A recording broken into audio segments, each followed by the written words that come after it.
Yeah, so I'm really privileged to be talking to you today. I haven't spoken too much about this issue in public before, but I've written a few things about it and done a couple of talks on it. And hopefully I'll be able to offer you something useful today.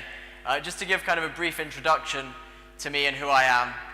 I grew up in Croydon, so not too far from here, just down south of the river, in a quite, some would say ghetto area, but obviously I don't sound like I'm really from the ghetto, so it's kind of a weird mix. But yeah, I'm a local boy. I then went to university to study medicine at Oxford, which I'm still doing now. So after 3 years, I graduated with a degree in medical sciences, mainly neuroscience. And now I'm just in the final year of medicine. So I've got my exams in a few months. And hopefully I'll be going on to do psychiatry as a specialty later on. So in the first talk, we heard a little bit about the mental health aspects. I'm currently writing a paper researching the mental health aspects of abortion and the impact it has on women. And so I can endorse everything that was said earlier, and I can offer that if people want to read about the evidence that points either way. I should say I don't know how long my career in clinical medicine will last, and this is for two reasons. One is that I have a very strong interest in academic philosophy, which I think is a positive thing. So I've done a little bit of work in ethics, publishing, and other parts of philosophy. And I've had a good opportunity to do lots of that in Oxford. The other reason is obviously because this is an incredibly politically incorrect position to hold. So being pro-life in the NHS, it doesn't make you a very popular person. And I can imagine that it will present at least some obstacles in my career. But I'm looking forward to challenging them, to taking them on and confronting them, and doing what's right, because that's what's the most important thing in this field. And then I just have a last line just to kind of prove that I am a human being. Just say that I'm not only interested in kind of academic things. I really enjoy sports and music, and just enjoying myself. I like to have an interest in people and do what other people enjoy doing. But today I'm going to be talking about philosophy. So there's obviously lots to do with medicine, and that's one of my areas of interest. But today I'm talking about the philosophical aspects to do with abortion. And so I've done a little bit of work on this. And so I'm just going to briefly start by saying, what is philosophy? And often it's seen as a kind of wishy-washy, vague thing. People don't really know what it means. Some people think philosophy is kind of just like poetry, or just saying kind of profound or not so profound things that don't really seem to have obvious meaning, but they just sound nice or flowery. Actually, there's a strong tradition within philosophy, especially more recently, that philosophy is really quite the opposite, in that it's very rigorous, detailed analysis of the world. It's really thinking really, really hard about something. So Alvin Plantinga famously characterized it as, philosophy is not far from just thinking really hard. So any topic, if you think about it hard enough, you will eventually get into philosophical debates, philosophical assumptions, and have to basically do philosophy. And so philosophy includes things like logic, which is to do with reasoning, epistemology, which is to do with knowledge, how we gain knowledge, what knowledge means, metaphysics, which talks about what kind of things there are in the world, how do we explain what's in the world, ethics, which is to do with how we should act, and then there are a whole load of philosophy of blanks, things like philosophy of religion, philosophy of science. Pretty much anything in the world will have its own field in philosophy, so it's a really wide-ranging thing. And as I said, it underpins everything. So everything, if you think about it really hard enough, even the most mundane things like I'm standing here right now, that will bring up a whole host of interesting philosophical questions, like how do I know that I'm here, what am I, what is a human person, how do I exist, what causes me to exist, and so on. There are a whole load of important questions, and so that's why it's important to have at least a little grasp of philosophical aspects when talking about abortion. And most obviously, abortion is an ethical question about how we should act. It's often easy to see from a pro-life perspective how philosophy could be seen as being a pro-choice thing. So most academic philosophers and most ethicists, particularly in medical ethics and applied ethics, will be pro-choice. And so when I'm doing my philosophy work, I'm also unpopular, probably even more unpopular than when I'm doing medicine, for being pro-life. And it is probably fair to say that most ethicists are pro-choice, or at least sympathetic to it. But I should note there are also some very important exceptions. So sometimes it's seen as, all ethicists and everyone who's thought about this issue really hard is pro-choice, whereas actually there are pretty profound and respectable exceptions, like Don Marquis, who's not a Christian, but he argued very persuasively and famously that abortion is immoral. Francis Beckwith, based in Texas, is a good political philosopher and ethicist. Richard Swinburne is one of the foremost philosophers of science in the world. He thinks that abortion's wrong. Jim Stone, also from America, again not a Christian, has also famously argued that abortion is wrong. And Alex Proust, who's one of the most respected up-and-coming philosophers and metaphysicians, has also written in detail about this topic. So there are very well-respected opponents of the pro-choice view, even within the academic literature. And pro-life work is making a comeback. So more recently, it's become acceptable to argue these positions. So recently, for example, I spoke at a conference in Portugal on this topic, expecting to be kind of harangued by the audience and seen as an outcast. Actually, they interacted very well, and I had one of the most famous pro-choice ethicists in the world interacting and saying it was an impressive paper and that it was really something we should be engaging with. So this is really something that's encouraging, I think, to know that the pro-life work is making a comeback. Something also that's interesting, I think, about pro-choice academic literature is that I think we can actually use it to our advantage. So although these people are usually arguing that abortion is permissible, and this might seem unanimously and unequivocally opposed to the pro-life position, there are actually important things in the pro-choice academic literature which support the pro-life case. And this is because pro-choice philosophers, even though they're mistaken in many ways, they will have thought very hard about the issue in some cases. And this thinking about the issue allows them certain insights which I think are important and which I think support the pro-life case. So some examples. Judith Jarvis Thomson, who's probably the most famous proponent of abortion rights in the history of ethics, has, even though she defends the legal permissibility and moral permissibility of abortion, has said, "I am inclined to agree, however, that the prospects for drawing a line in the development of the fetus look dim. I am inclined to think also that we shall probably have to agree that the fetus has already become a human person well before birth." And so contrast this with all the pro-choice people and activists who say that the human person is just a part of the mother, it's a clump of cells, it's completely unimportant, has no rights at all. This is the most famous defender of abortion rights in the history of ethics, saying that we have to agree that the fetus has become a human person well before birth. Now, she doesn't think it becomes a human person at conception, but she nevertheless grants that the fetus in the late stage of pregnancy is very obviously a human person.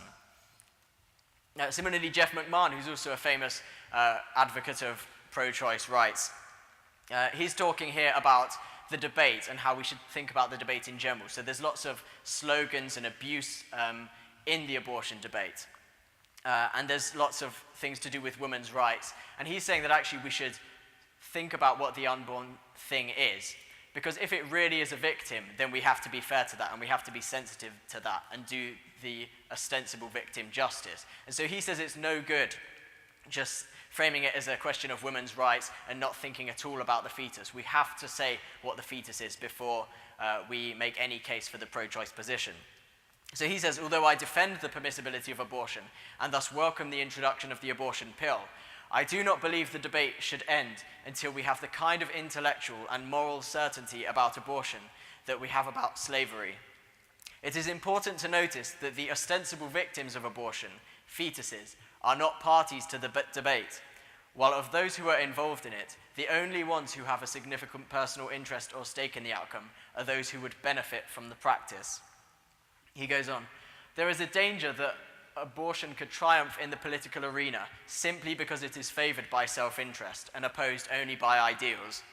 We should therefore be wary of the possibility of abortion becoming an unreflective practice, like meat eating, simply because it serves the interests of those who have the power to determine whether it is practiced.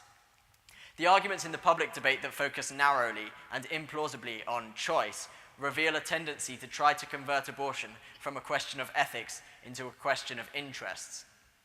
And I think this is really profound, actually, that he makes this point. And so even though he says at the beginning he supports abortion rights, and this is because he feels very confident that the unborn have no rights at all, he nevertheless says, until we have that kind of certainty, an enormous level of certainty that the unborn isn't a victim, that it has no rights, we should absolutely not respect the language of choice when it comes to the question of abortion.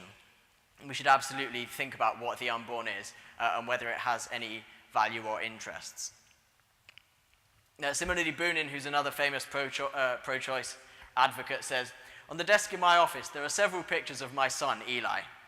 And he gives a few examples of the pictures, probably too many examples. But he then says, "In the top drawer of my desk, I keep another picture of Eli. The picture was taken September the 7th, 1993, 24 weeks before he was born.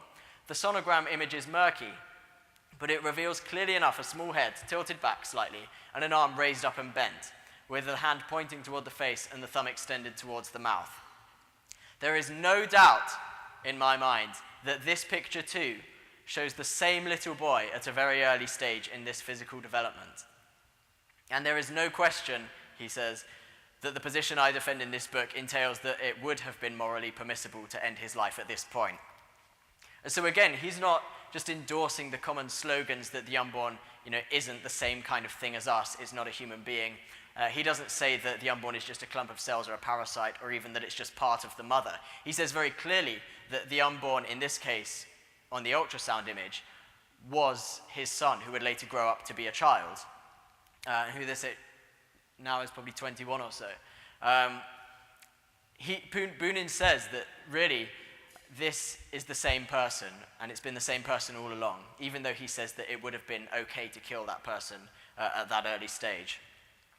A final example, Singer, Tooley, and McMahon, all of these three are very famous pro-choice advocates. And quite famously, they say that infanticide is permissible. So they think up until a certain stage after birth, post-birth abortion, we might call it. These three people all think that there's nothing intrinsically wrong about that. That because the post-birth newborn is basically the same kind of thing as the fetus, they have the same rights. And that's basically no rights in both the cases. I think this can actually work to our advantage. So even though it might seem a reprehensible view, nevertheless, these people have taken this view because they have recognized the very clear truth that there is no moral difference between the newborn and the fetus. So these people go through the arguments saying it's obvious that there's no moral difference between the fetus and the newborn, and therefore because we think it's okay to kill the fetus, we also think it's okay to kill the newborn. And actually, interestingly, one of my friends who's not a Christian was convinced by reading Peter Singer on this topic that abortion was immoral. So even though Singer was arguing that abortion and infanticide are okay, my friend reading Singer realized that there was no difference between the newborn and the fetus, thought that it's obviously wrong to kill newborns, and so he became a pro-life advocate. And so this is a really helpful example, I think, to note that these famous pro-choice advocates who have thought about the issue more than any other, these people all recognize that there's no difference, morally speaking, between the newborn and the fetus, and that can be a very helpful point in debate. Just stepping away from philosophy for a moment, I'd also just say that most clinicians, when they're not talking about ideology, when they're not kind of wearing their pro-choice hats, if they're just talking as scientists and clinicians, they will agree that abortion is killing a human life. So recently I was invited to go and speak at a school in Oxford, a high school, with the head of abortion services in Oxford, who's a consultant gynecologist who I know well. And so she oversees abortion for the whole of Oxfordshire. And when we went into the school, she said, we have to just concede that this is taking life. This shouldn't be done lightly. This isn't a trivial decision. So for her, it ultimately boils down to women's rights. She thinks that the danger of backstreet abortions is so great that she nevertheless kind of heads that service up and participates in them. But even she agrees that abortion is taking a human life, that it shouldn't be done lightly, and that we should really be thinking hard about these issues. And probably most gynecologists, when they're talking as gynecologists or obstetricians, would agree that the unborn is a human life and that it's a distinct organism. Some might disagree when they've got their ideological hats on, but as scientists, this is the general feel of what people will be saying. Now, to talk about the pro-life case and how we might argue for the pro-life case, it's important to note at the outset one of the most important things when making the case for the unborn. And that important thing is this. The rights we are talking about in the unborn are not just trivial rights. They're not just rights which if we balance them up, they might be overweighed by some really trivial factor. The rights that pro-lifers think that the unborn have are extremely strong rights. They're extremely outweighing rights, and they can't be outweighed easily, especially not for the sorts of reasons that abortions are often performed. So just to link that with how adults work and how adult human rights work. When we talk about adult human rights to life and to not be killed in particular, we normally agree that this right is a very strong one, that it can't just be outweighed very easily. So suppose I want some of your money, and I say, well, if I kill you painlessly, I'm not causing too much harm to you, and I'd really like that money, it would make me a lot happier. It's obviously nevertheless still extremely immoral to kill that adult person, and that's because my gaining money from his death isn't something that outweighs the cost of me having to kill that person. And the pro-lifer is committed to the view that the fetus and the unborn in general have those same kind of rights. These aren't rights that can just be outweighed by a failure of contraception or convenience, or because it's a boy or a girl and we don't want to look after a boy or a girl. These are the kind of things that can't be outweighed by any factors, barring maybe a few special exceptions, which I won't talk about. But those would be things like in war or in cases of capital punishment and so on. I'm happy to disagree about different things regarding those. But in general, we think that these rights are really strong, that the unborn have rights which can't be outweighed.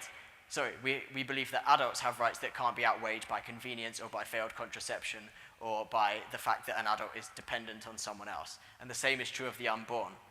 And so when people try to talk about women's rights or to talk about freedom of choice or to talk about backstreet abortions, it's really important to focus on the issue, which is what is the fetus, what is the unborn, does it have a right, does it have the right not to be killed? That's the most important issue, I think. And it's obviously also important to distinguish the moral and legal permissibility of abortion. So a lot of the time when I argue that abortion is immoral and that we should discourage it and try to prevent it, people will automatically assume that I'm talking about whether abortion should be illegal, even when I've not mentioned anything of the sort. And actually, even though we might intuitively think that there's not much of a distinction between something that's immoral and something which should be illegal, there actually is quite a significant distinction. And it's actually significantly harder to make a case that abortion should be illegal. And so I think bear in mind at all times the conclusion you're actually arguing to. Feel free to argue that it should be illegal. I agree with that conclusion.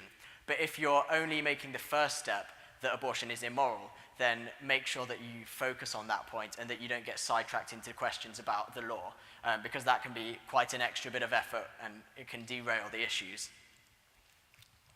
So I'm going to talk about 5 reasons to think that abortion is immoral, 5 kind of pieces of evidence which suggest that that fetuses and the unborn in general do have this kind of right to life, a really serious right to life that can't easily be outweighed. And these are all pieces of evidence for that conclusion. So the first is the evidence of human inclusiveness. We have good evidence from other spheres and other parts of ethics that all human beings are valuable. And also we have good evidence that fetuses are human beings. They're not just parts of their mother. And so that's the first argument I'll talk about. The second is the argument from infanticide. And this is the argument that because there's no moral distinction between the unborn and newborns, and since it's obviously wrong to kill newborns, we should also believe that it's wrong to kill the unborn. And that's already been alluded to in previous talks. The third piece of evidence I will talk about is secular failings. And this might seem a bit abstract, but it's basically the idea that alternative accounts that are sympathetic to the pro-choice perspective of things like value, of things like rights, of things like why killing is wrong, all these alternative accounts to the pro-life account have serious failings, and I think that's also a piece of evidence in favor of the pro-life account. The fourth is a prudential argument, which is basically to say that if we're in doubt about whether something has rights, if there's kind of a reasonable chance either way, then we should err on the side of caution, and we should not kill that thing. And I'll talk a little bit about that later. And fifth is just a brief note about religious arguments. Obviously, these won't work unless the person you're talking to is religious, but nevertheless, they can be helpful when talking to religious people. And also, you can mention that if a non-religious person is advocating for abortion, they are, in some sense, begging the question. They're reasoning in a circle by assuming that religion is wrong and therefore abortion is okay because we don't have the religious backing for it. If religion, or at least if some types of religion, say that abortion is immoral, and if we have good evidence for those religions, then actually the abortion advocate will have to first show that those religions are false, and then make an extra case that on a non-religious ground, abortion is still acceptable. I'll try and explain that a little bit better later on. So the first argument I mentioned is to do with human inclusiveness, and we can put it into a kind of a simple 1, 2, 3 step argument. And the first premise is this, the first kind of backing of our argument is all human beings have a serious right to life. The second premise is fetuses, or substitute the unborn in general, are human beings. And it follows just from logical principles that therefore fetuses and the unborn have a serious right to life. Now we need to think about why these premises are plausibly true, why we should believe these premises to begin with. Now on the first one, I think there's very strong evidence that all human beings have a right to life. And I think one of the strongest pieces of evidence for this is that when we normally think about human rights, we think that they don't depend on things like economic stability or financial independence. They don't depend on physical deformity or disability. They don't depend on age or development or anything like that. Human rights, when we think about them, and when we think about the greatest moral movements in history, everyone has said that everyone has human rights, regardless of their color, regardless of their age or their gender, regardless of how developed they are, whether they're a child or an adult, regardless of how dependent they are, whether they're on lots of benefits or receiving charity, or whether they're self-sufficient economically. No matter what stage or kind of attitude or position someone is in with respect to these things, we always nevertheless think it's wrong to kill them. And this is because human rights don't vary, they don't become gradable. We can't have someone with only a few human rights or a bit of human rights, and we can't have someone with more human rights than others. Everyone has the same human rights. And I think this is quite a staggering realization that we've had, to find that actually human rights don't vary, they don't go up or down depending on these kind of factors. Human rights are constant, and something has to account for that. And I'll talk a little bit about that later. But the greatest moral movements in history have all been based on the fact that human rights extend equally to everyone. So, for example, the abolition of the slave trade, the getting rid of apartheid, the stopping of the Holocaust, all these things were based on the idea that everyone was entitled equally to the same human rights. And so I think there's very strong evidence for the first premise here. And the second premise, like I say, is obvious to most scientists when they're not talking about ideology, is just that fetuses are human beings. In particular, fetuses are the same human beings as the person who grew up, so from that fetus. So I talked about Boonin earlier. He says the ultrasound picture of his son Eli is obviously the same person, the same human being as Eli, his son, who is now 21 years old.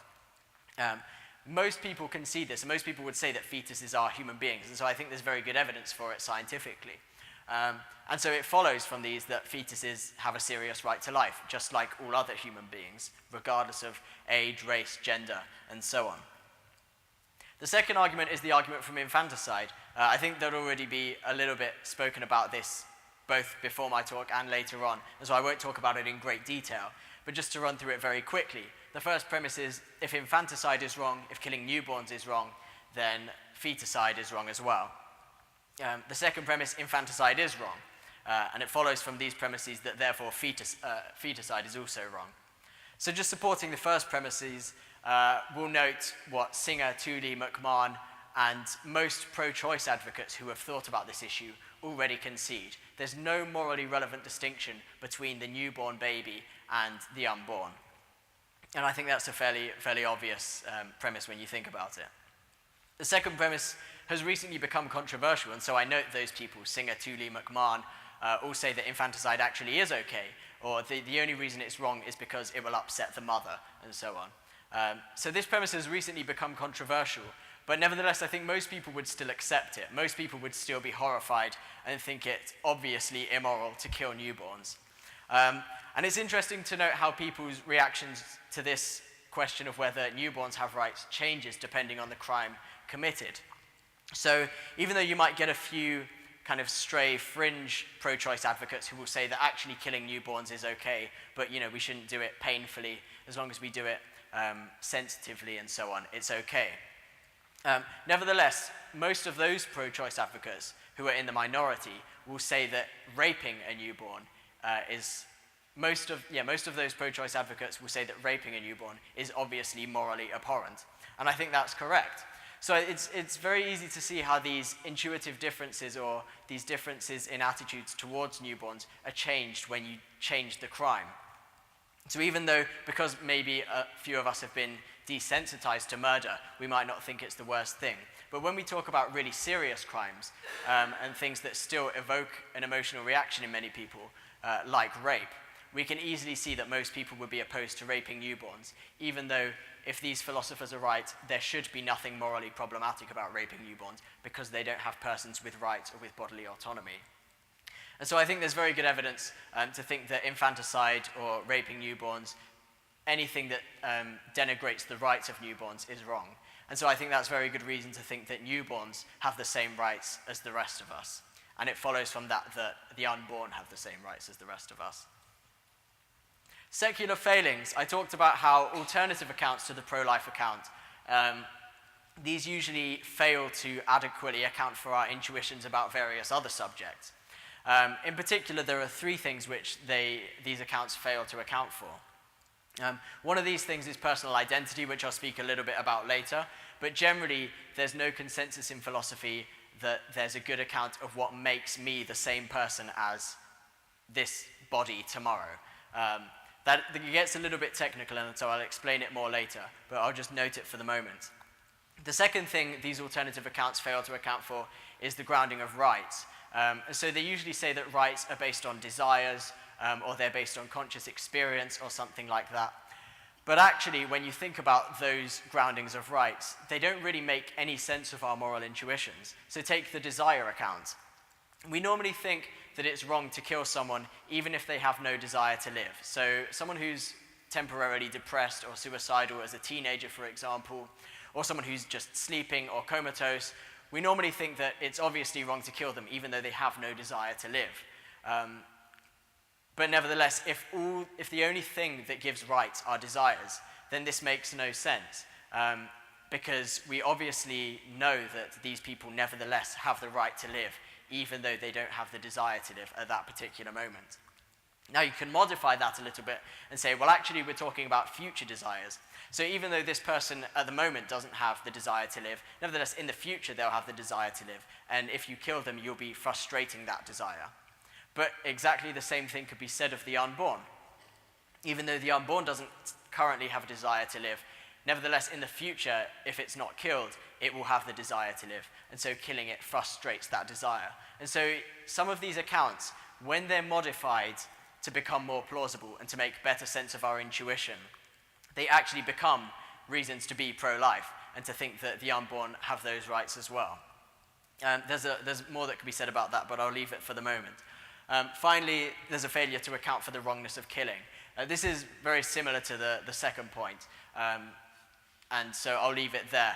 But we can see again, taking the desire account as an example, you might say killing is only wrong because it frustrates a desire to live. And we've seen where that argument goes. It actually, when it becomes plausible, turns into an argument for being pro-life. My fourth argument, the prudential argument, this is the one basically saying, if in doubt, don't kill, err on the side of caution. Again, we can put it into a brief little argument. The first premise, if there is a reasonable chance that something or fetuses have a serious right to life, it is wrong to kill them. The second part just affirms the first part of that first premise, and it just says there is a reasonable chance that fetuses have a serious right to life, and it follows again that therefore it is wrong to kill fetuses. Just to use an analogy here to illustrate this, suppose I was about to detonate a building and I wasn't sure if there were people inside, but I'd hired a safety officer to find out whether there were people inside. Now, suppose I call my safety officer and say to him, hey, so when you went and did all the checks and made sure everyone was out, how thorough were you? Are you sure that there's no one inside the building before I detonate it? And suppose the safety officer says, well, actually, I'm not very sure. I don't think so, but I didn't check very thoroughly. There's maybe kind of a 25% chance that there's someone in there. It would obviously be wrong for me to just proceed in a blasé attitude to just continue anyway and just assume that it was okay that there was no one in there. And that's because this is such a serious right that people have. Killing someone is such a grave deprivation of that right that we should be really, really confident that something doesn't have a right to life or that there's nothing to be killed before we go ahead and kill or do an action which will lead to death. And I think this is linked to the quote I gave earlier from Jeff McMahon, who's one of the foremost pro-choice advocates. He says, until we have the kind of intellectual and moral certainty about abortion as we do about the slave trade, we shouldn't be doing it, basically. And I think this is a good reason to suppose that that's correct. And so I've already given arguments to think that there's a very high chance that the fetus has a right to life. But even if that chance was a lot lower, even if there was only a 25 or a 1% chance, nevertheless, I think we should still take great caution in abortion, and I think that's nevertheless a reason to speak out against it. The final argument, which I'll just tackle very briefly, is to do with religion. I said before that if pro-choice advocates are just ignoring religion, then they're giving circular reasoning. They're assuming that religion is false and has nothing to say about this, and then giving their pro-choice arguments and so on. But if that strategy is going to work, and if religions, or at least if a plausible religion does say that abortion is wrong, then actually the pro-choice advocate can't just stick to their ethical arguments. They'll also have to show that the religion is wrong and that the religion can't teach us about anything. Like I say, not everyone is religious, but for those who are, it's especially helpful to note these points. There's a lot more that could be said about this. I've got another presentation on Christianity and abortion, but just to mention very briefly a few points. So in Judaism, in the Hebrew Bible, there's a pattern about humans being spoken about prior to birth. And so many of the prophets were called by God before birth. People cursed the day they were conceived. People like Job cursed the day they were conceived. And David talks about his life before he was born. And there's a strong pattern in the Hebrew Bible that this kind of thing goes on. Moving to Christianity, there's a lot more that happens in the early church to do with this subject. So Christianity, until the mid-20th century, was actually the most consistently pro-life religion around. So even though Judaism varied quite a lot and they allowed abortion in quite a few cases, and Islam has historically been relatively opposed to abortion compared to the secular world, but nevertheless still very much pro-choice when it comes to the early stages of being unborn. Christianity has been the most consistently pro-life religion historically. And interestingly, even though we often think that Christianity must be divided on the issue, it can't really say anything about the issue because Christians today disagree. I think if you actually look at the history of the abortion debate and how it's been discussed within churches, the position that abortion is morally permissible is an incredibly recent one within Christianity. There's not even a hint of debate about it until very recently. And until the mid-20th century, churches were unanimously opposed to abortion. And I think this is a very interesting point, and it's a point that's often neglected because we see the diversity within Christianity today. But actually, it had just the same kind of unanimity as things like the Trinity or the Incarnation and so on. Christians had always been united on this point and very vocal about it since a very early age. This can be backed up, obviously, by reference to the Bible and things that Jesus taught. So within the Bible, there's an emphasis on human inclusiveness regardless of economic wealth, age, and so on. And so it's easy to see how that fits into a Christian picture. And then just briefly to mention some early church writings. So even though the New Testament doesn't explicitly mention abortion and the unborn, well, it mentions the unborn, but it doesn't mention abortion. The Didache, which is a late 1st century, maybe early 2nd century, but this is kind of the same age as some of the books in the New Testament. This very explicitly teaches, you shall not kill a child, by abortion nor kill it after it is born. And it's very interesting as well to note that the early Christians realized there was no moral difference between infanticide and between killing the unborn. So the Didache, like I said, makes no real distinction between killing infants and killing the unborn.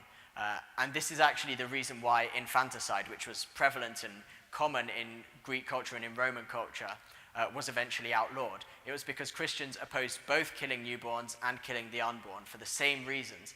And actually the reason we don't have infanticide today is because Christians had that pro-life attitude and they changed the Greco-Roman culture of the time.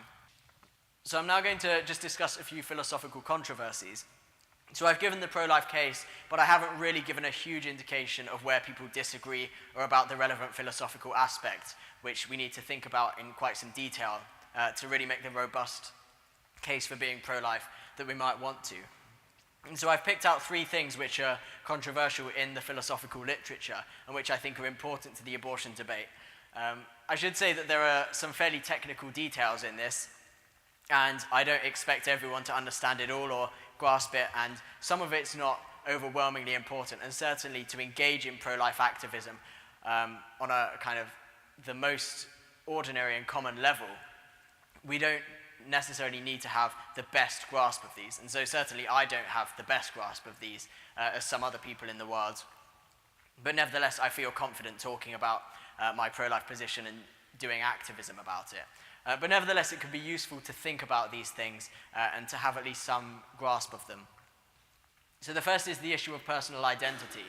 And here's where a lot of common, slightly more advanced, if you find a more sophisticated or technical pro-choice advocate, these are the things they might be saying. And so it's helpful to at least be familiar with the kind of arguments they might be making. And the ideas of a human having potential or there being a potential human and the ideas of personal identity actually come up quite a lot when talking about more sophisticated pro-choice advocates. So a brief note at the start to do with potentiality. It's usually argued that pro-lifers rely far too heavily on the idea of potential. So people say, oh, you know, an acorn is a potential oak tree. That doesn't mean they're the same or that they're equally valuable. You know, there are loads of things which have the potential. A sperm cell or an egg cell has the potential to become a human, but that doesn't mean it's wrong to kill it or waste it. So just because the unborn is a potential human, that doesn't mean it has any rights. So I'm going to talk a little bit about this issue of potentiality. First, I'd note that you don't actually have to talk about potentiality to make a pro-life case. So up until now, I haven't mentioned the word potential. I've never once talked about the unborn child having potential to have value or having the potential to have life. I've talked about the unborn having rights and being a human being. The unborn doesn't just have the potential to do it. It is a human being, and it does have rights. And so actually we don't need to rely on this idea of a potential person or a potential human in order to make a good pro-life case. But I think it's also important to note that most arguments against killing in general, so most people think that some killing is wrong, killing innocent, just innocent adults in general is wrong according to most people. And this will require something to do with potentiality. So they will normally say that the reason it's wrong to kill is because that human has the potential to have a flourishing life after them. And that's why it's wrong to kill them. And similarly, of course, we know that the unborn has the potential to have a flourishing life after them. And so it can easily be said that it's wrong to kill them as well. So potentiality, even though we don't necessarily need to rely on it for the pro-life case, can nevertheless be helpful in understanding what's wrong about killing and in understanding where your opponent is coming from, why they think killing is wrong. If you ask them why they think killing is wrong and they say because someone has the potential to have a good life, then we can say the same thing about the unborn, and that's helpful to bear in mind. But here are some challenges. So some people say, well, you know, the difference between an embryo and an adult is kind of similar to the difference between a sperm cell and an adult, or between an acorn and an oak tree. But obviously we value oak trees a lot more than acorns. We think that they're a lot more valuable.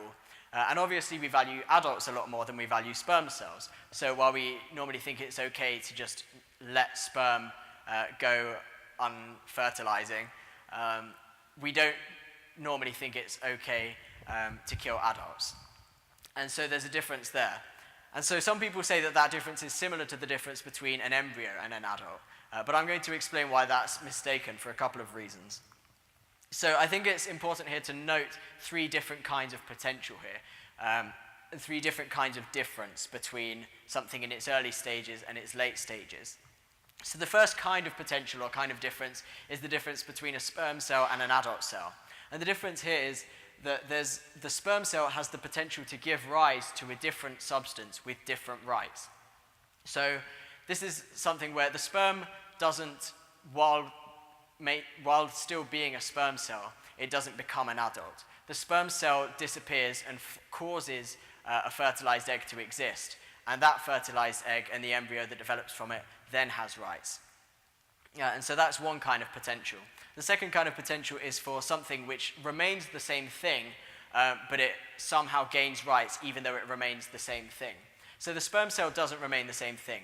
It ceases to exist, and then it causes, at the same time, something different to exist later on. The acorn still carries on existing. It doesn't stay as an acorn, but it's still the same oak organism. So we can't use the same kind of analogy as with the sperm cell.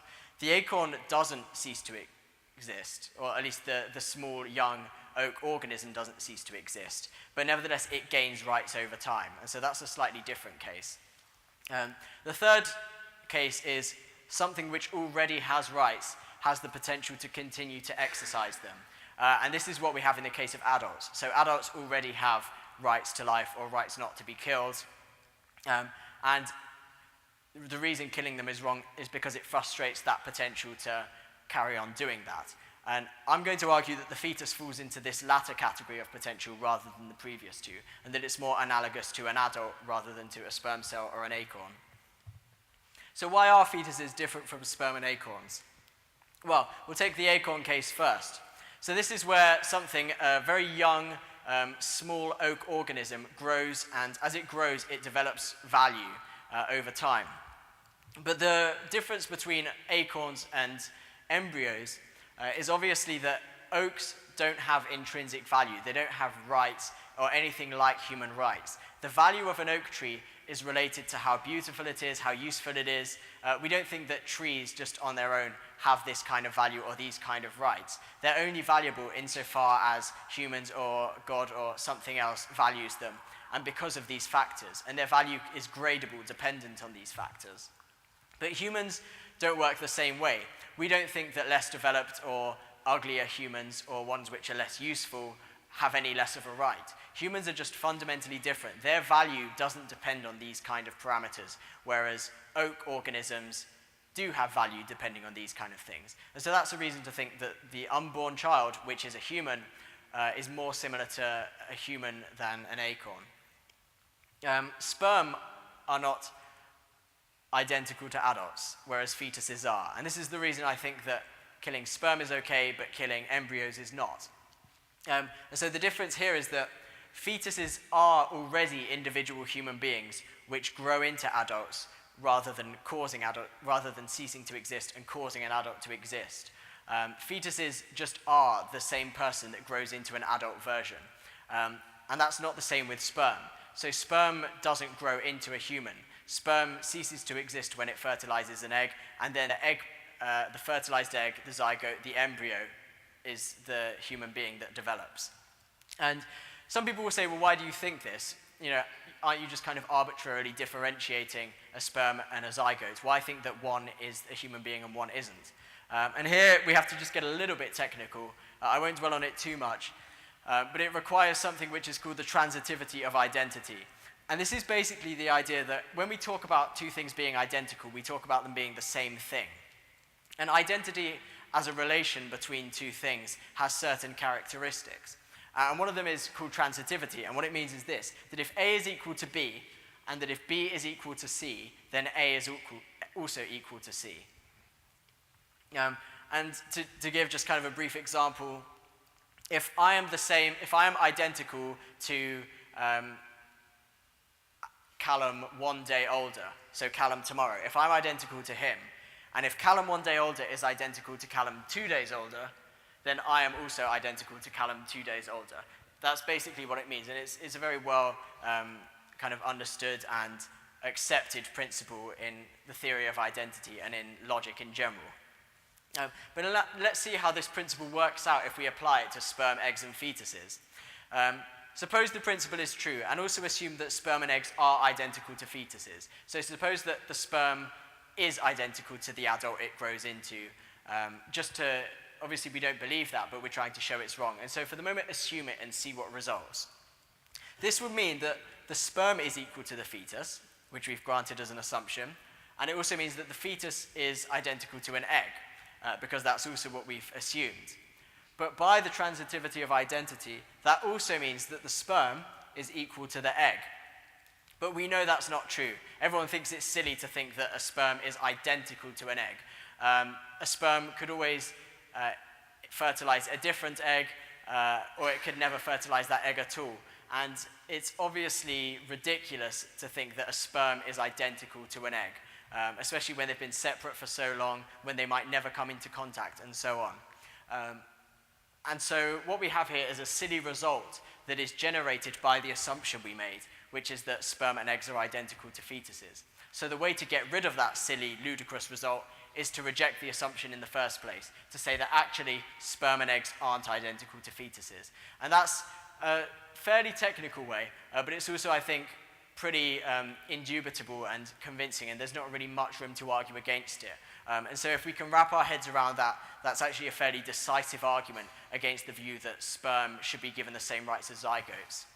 And so I think that's a good reason to say that sperm don't have those same rights, whereas the unborn child does have the same rights as an adult. One other argument that's given is to do with twinning. And this is also related to personal identity. So many people think that twinning is a reason to believe that the early embryo cannot be identical to the adult it seems to grow into. And the idea here is that if we have an embryo and then it splits into two, it's obviously ridiculous to say that one of these two twins, who seem to be physically identical, physically similar in so many ways, it's ridiculous to say that just one of these is the original embryo and that one of them was new. But actually, when we think about it, two people arise from one original person all the time. So when people have a child, when a mother has a baby, no matter at what point you say that the baby suddenly becomes an individual person, at some point that baby will become an individual person. And that's a very close to home, obvious example of how we can have one original person which then has another person that comes from it and results from it. And I don't see any reason why we shouldn't think the same is true of twinning, why there can't be one original embryo and then one of them buds off and becomes a new person. So that doesn't seem to me to give any reason to think that the early embryo before twinning isn't also a human being, isn't an individual. Finally, to mention a little bit about accounts of personal identity. This can be useful just to know a little bit about what philosophers think about personal identity. So the problem that philosophers generally have is this: how do we know, or what constitutes me being the same person as me tomorrow? So this is me today, and this is me tomorrow. What relationship is there between the two that means that we are identical, that we are the same person? And there are different accounts of this. One is a nihilistic account, which is to say that actually personal identity doesn't exist. So even though I look the same, and I have the similar thoughts, and I'm similar in many ways from me yesterday, or me today, tomorrow, even though they're very similar, there's not actually a relationship of identity. Maybe this is true, but if that's the case, then it's hard to account for any morality at all. If people don't persist through time, if I'm a completely different person today as I will be tomorrow, then it's hard to see why you should fulfill any obligations or promises you have towards me. It's hard to see why you should fulfill any desires I have, because by the time you fulfill them, I'll be a different person and you won't be giving anything good to me at all. It's very difficult to account for these kind of moral scenarios if that account of personal identity is true. There's another account which is dualistic, which basically says that there's not only kind of the physical components of me, there's another component of me which accounts for my personal identity. And that other component of me just persists through time. So even though my physical characteristics change, even though I lose and gain atoms, even though I grow taller or shorter, there's another part of me that stays constant, even though we can't see it. And actually, that's what accounts for personal identity. Now, that might be true, and it escapes a lot of the problems of other accounts. But if that account of personal identity is true, then it's sympathetic to the pro-life case. And most dualists probably are pro-life advocates. And so pro-choicers can't escape by holding to this account of personal identity. Animalism, this is basically the view that I'm a human animal. So the reason me today is the same as me tomorrow is because I am the same animal as today as I am tomorrow. Again, the pro-choice advocate won't be helped by this because it's sympathetic to the pro-life case. Because if I'm the same animal as I will be tomorrow, I was also the same animal as the embryo which was in my mother's womb. And so it follows from animalism that the embryo which was in my mother's womb was the same person as me. And so again, it won't help the pro-choice advocate. Psychological continuity. This is probably one of the most common ones because it's one of the few accounts of personal identity which allows for abortion to be morally acceptable. So I've said that dualism and animalism, for example, are sympathetic to the pro-life case. And anti-criterialism, which I won't talk about because it gets too technical, is also sympathetic to the pro-life case. So psychological continuity is probably the only kind of mainstream position about personal identity which is sympathetic to the pro-choice case. And that basically says that the thing that makes me the same person today as I will be tomorrow is that I have some kind of psychological connection between the two. So I have memories tomorrow about today, or today I have beliefs which are fulfilled tomorrow, or today I have desires and I fulfill those desires tomorrow. Those kind of psychological connections between the two might be what constitute personal identity. But I think there's very good reason to think that this is a flawed account of personal identity. And there are some thought experiments you can think about to illustrate this. Again, this is quite technical, but it can be useful just to be very vaguely familiar with, or at least to know that these kind of arguments exist and that they can be met. So the fission case is basically, there are many kinds of similar cases. Some call them fission, division, replication, and they're all slightly different. But one scenario is this. Today I exist, and then tomorrow, from my brain, people take apart my brain and then assemble two new people. And both these two new people, because they've looked at my brain and seen everything in it, these two new people have exactly the same memories, and they have exactly the same thoughts and beliefs and desires. But both of them can't be me. I can't split into two people and still be the same person, because then the two different people would be the same person. Again, like I say, it's technical, but if we think about the transitivity of identity, which I mentioned before, it can show that this is a pretty silly situation. Now, I won't dwell on it too much, but the idea is that we basically generate a silly result by thinking that the only thing which constitutes personal identity is me having psychological connections between me and the person I might be tomorrow. And so that doesn't explain why, it doesn't explain personal identity. Now, why is that important? It's important because a lot of people will say that you're only a person, you only persist from one day to another if you have these psychological connections. And because the unborn don't have psychological feelings at all, or at least they don't have sufficiently complex psychological connections, then the unborn can't be a person, and so it can't have rights. That's why it's important, because even though it's very technical, some of these more sophisticated pro-choice advocates will say that only persons can have rights. And to be a person, you need to have these kind of psychological connections and experiences. And because the unborn doesn't have those, it can't be a person, and so it can't have rights. And so I think, even though it can be difficult and it can be very technical and academic, knowing that there is an answer to these kind of beliefs, showing that you can be a person and you can have rights without having those psychological events or continuity or connections, I think is important to a pro-life case, especially when we're dealing with the more technical opponents. So to move briefly on, I've only got 2 more slides. The wrongness of killing. I don't think alternative pro-choice accounts of the wrongness of killing can account for it. I mentioned this earlier. So earlier I spoke about desires and whether killing as the frustration of some desires explains why killing is wrong. But there are some other examples of beliefs why people think killing is wrong. So some people think killing is wrong because it causes pain. Some killing doesn't cause pain at all, and so that doesn't really explain why killing is wrong. So people with leprosy, or very advanced leprosy, who can't feel pain, nevertheless have a right to life, and so that doesn't explain why killing is wrong. Maybe killing is wrong because it reduces pleasure. Because even though you might not cause anyone pain by killing them, you're preventing them from having pleasure in the future. But of course, the same thing can be said about abortion. You're preventing that unborn child from having pleasure in the future. And so that won't help the pro-choice advocate at all. Maybe killing is wrong because it frustrates actual contemporary desires. Maybe killing Daniel at the moment is wrong because he currently has the desire to live, and it frustrates that desire. But of course, sleeping or depressed or suicidal people, as I mentioned earlier, don't have those desires. But nevertheless, they still have a right to life. It's still wrong to kill them. And so that doesn't explain why killing is wrong either. Maybe we might talk about potential future desires.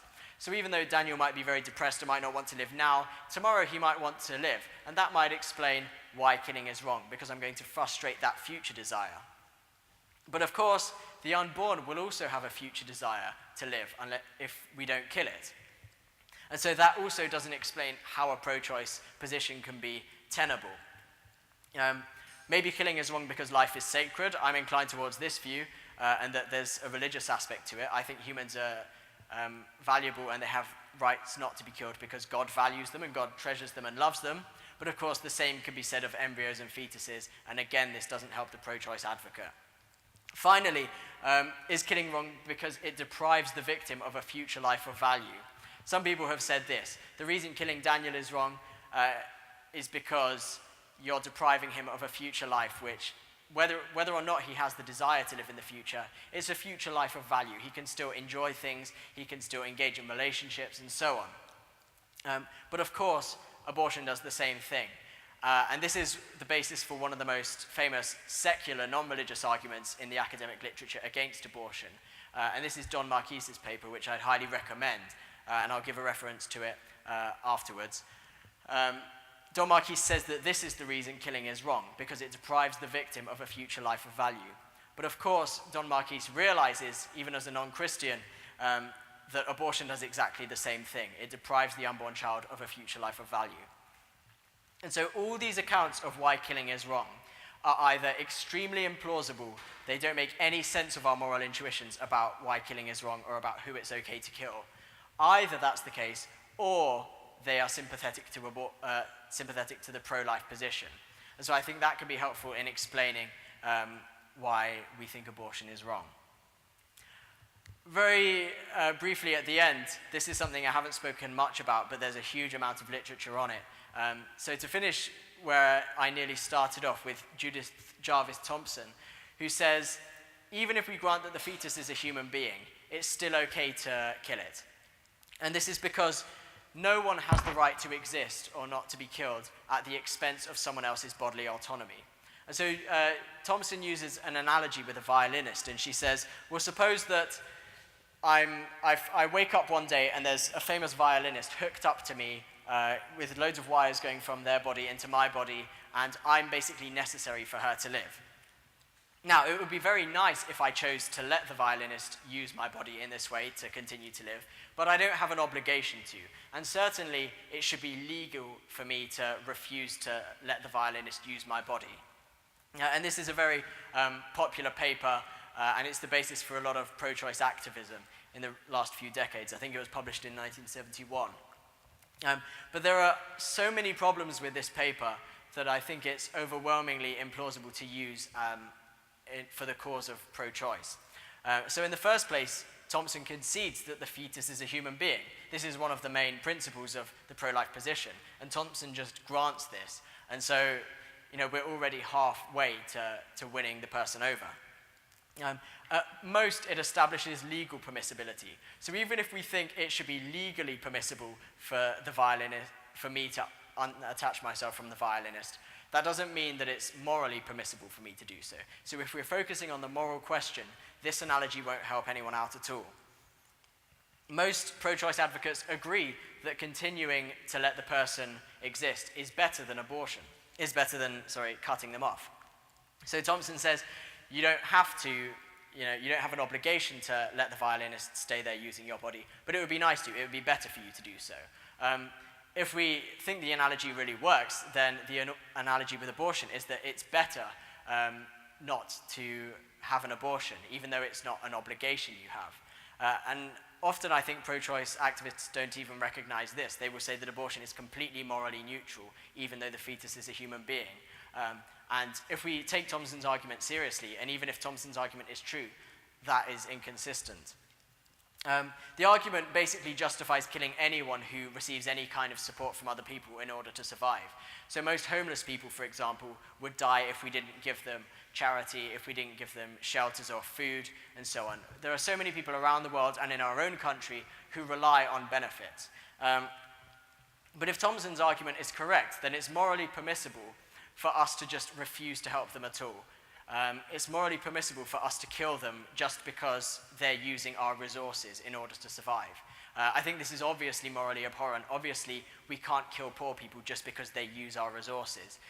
And similarly, I think it's obviously immoral to kill an unborn person just because they're using our resources. The argument doesn't justify abortion past the age of viability. So, as was mentioned earlier, this age is now around 20 weeks that babies are surviving at birth. It's not a very high percentage at 20 weeks, but some 20-week-old fetuses will survive once taken out of the womb. Now, apply this analogy again with the violinist case. Suppose Thompson said, okay, you have a violinist next to you, and if you unhook her, she'll probably live. There's a fair chance she'll live if she's given the medical care. Thompson's argument seems to be, if she's arguing for the permissibility of killing any fetus after 20 weeks, Thompson's argument would seem to commit her to saying it's okay to kill this violinist. So in the case of abortion, we have, or at least in the case of post-20-week abortions, we have a fetus who is very possibly able to survive outside of the womb. And nevertheless, abortion activists say it should be okay to kill that fetus, rather than just taking it out of the womb and trying to support it with artificial support. And so that seems an obvious problem for Thompson's case. There are many more problems with it. The relationship is a parent-child one, so even though the violinist is a stranger, I might not have any obligations to her. If the violinist was my own son or daughter, I probably would. And the same is true with abortion. It's not just a case of a stranger. It's a parent-child relationship. Again, there's a difference between killing and letting die. Unhooking the violinist arguably counts as just letting die. But in abortion, we don't do that. We don't just let the fetus die. In abortion, the fetus is actively killed. And so again, I think that's another problem with Thompson's argument. And so another good reason to think that if the fetus is a human being, we really do have an obligation not to kill it. So just finally, in conclusion, lots of pro-choice critical thought can support the pro-life case, and I gave a few examples of this earlier. Philosophy as a tool which is used for really detailed, analytic, rigorous thinking is a friend of the pro-life position rather than an enemy, because if the pro-life position is the correct one, and if philosophy aims to get at the truth, then philosophy will help us and be sympathetic to the pro-life position. The pro-life case explains many of our intuitions about humans, about rights, and about killing much better than the alternatives, and the alternative accounts fail very badly in accounting for our intuitions.